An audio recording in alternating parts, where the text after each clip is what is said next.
Hello everyone. In this lecture we are going to discuss archetypal criticism, and if you want to study the notes related to this lecture and MCQs related to this topic, you can click the link given in the description.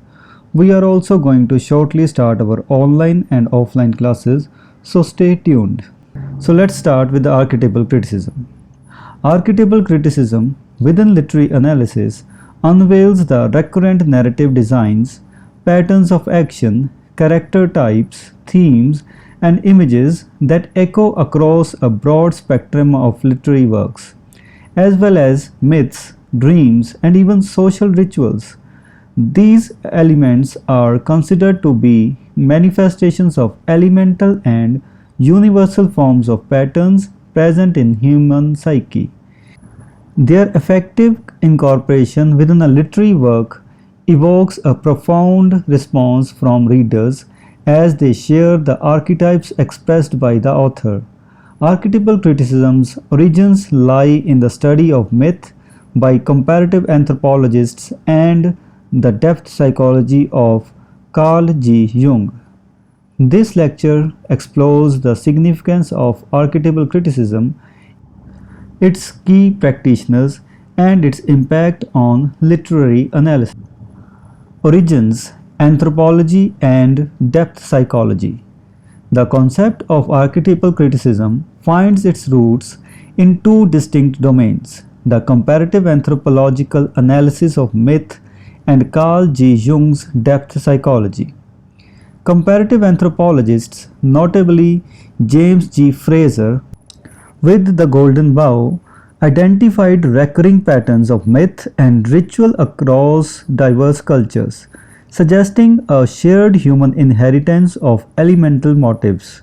Carl G. Jung extended this idea by introducing the term archetype to describe primordial images resulting from patterns of common human experiences in ancient ancestors.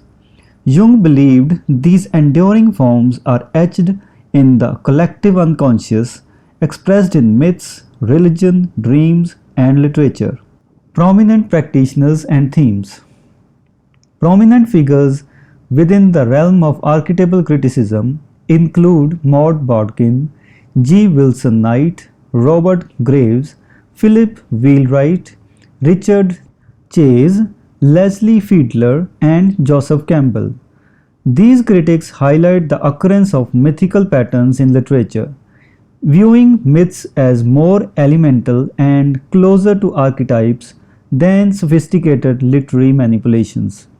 Themes such as the death-rebirth motif, journey underground, heavenly ascent, search for the Father, and the Promethean rebel hero frequently recur in literary analysis. These themes connect literature with shared human experiences and cultural narratives, illuminating the profound resonance they evoke. Northrop Frye's paradigm-shifting approach. Northrop Frye's influential work, Anatomy of Criticism, significantly contributed to archetypal criticism. Frye's comprehensive revision reimagined the totality of literary works as a self-contained literary universe.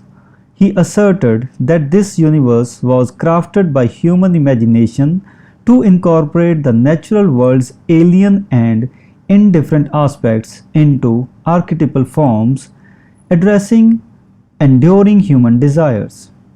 Frye proposed four radical mythoi, or plot forms, corresponding to the four seasons within the genres of comedy, romance, tragedy, and satire. Individual literary works play variations upon these mythoi, integrating limited archetypes and satisfying essential human needs. Expanding horizons and critiques. Archetypal criticism's horizons have expanded over time, accommodating diverse critical concepts and practices. Frye's theory, while radical, has been continually refined and applied to various literary forms, from the Bible to contemporary writings. Additionally, feminist critics have revised archetypal analysis, addressing the male biases within Jungian interpretations.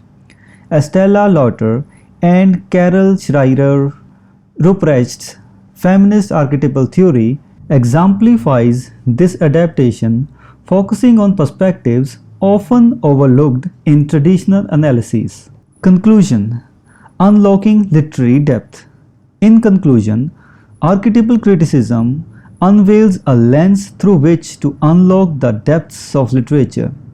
Recurring patterns, characters, and themes bridge the gap between diverse works, myths, rituals, and human experiences.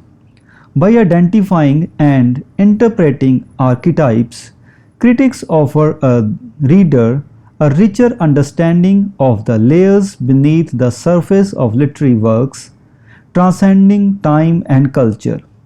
This approach reinforces the notion that literature acts as a universal repository of shared human stories, desires, and archetypal forms. So this was the discussion on archetypal criticism.